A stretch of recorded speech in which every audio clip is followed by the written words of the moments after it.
Hi, Professor Tarani. This is Andrew Bade and Hong Zi. This is our assignment 7. So, let me just... Alright, so yeah, this is the code loaded up on the Raspberry Pi. I just typed something random into the header to see what would happen. Cause like I read on the research I did online was saying that the header wasn't gonna come up on the page, but it did. So I'm gonna do a little more research on that in a bit. And then here we have my personal computer, and it has the web page loaded up. And that's pretty much it for question number 1. Yes. And in terms of like problems we ran into at one point, like, let's put it this way. If I go here and I go to exit, oh, that didn't happen before, but before when we went to exit, we went to save the file. It gave us a bunch of menu options that we didn't know, and it turned out the answer was just to hit enter. And then it was also difficult because we're at school right now, and the school's Wi-Fi causes us to be forbidden when we try to access the wrong thing. So yeah, we had to, I'm using my phone to actually do the internet connection. And then other than that, any other problems we had? Yeah, that's good.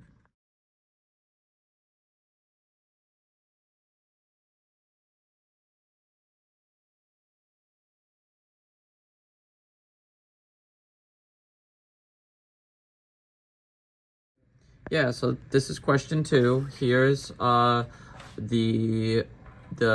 command prompt for setting up the web server, the Pi web server. Here's the connection on the actual Raspberry Pi. Here's the connection on my laptop.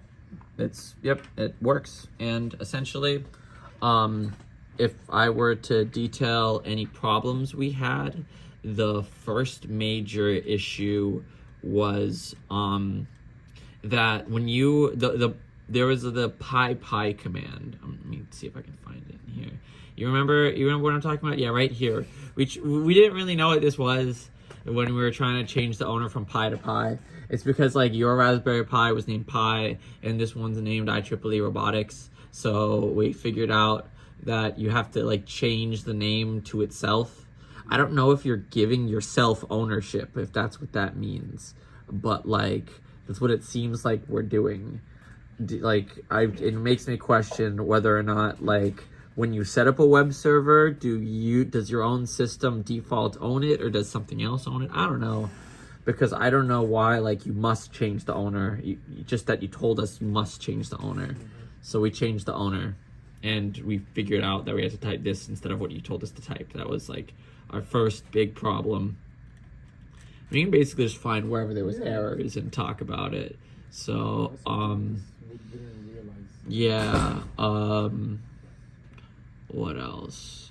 Oh yeah, and then at the end, the other big issue was we tried to type 127.0.0.1.5000 into my laptop, and it just like it didn't work. And that's because that's the local connection, the 127, and then the public one is the 192 address, which ended up working. And I think that's basically all the problems we had, right? Yes, sir. Okay, sounds good. Yeah.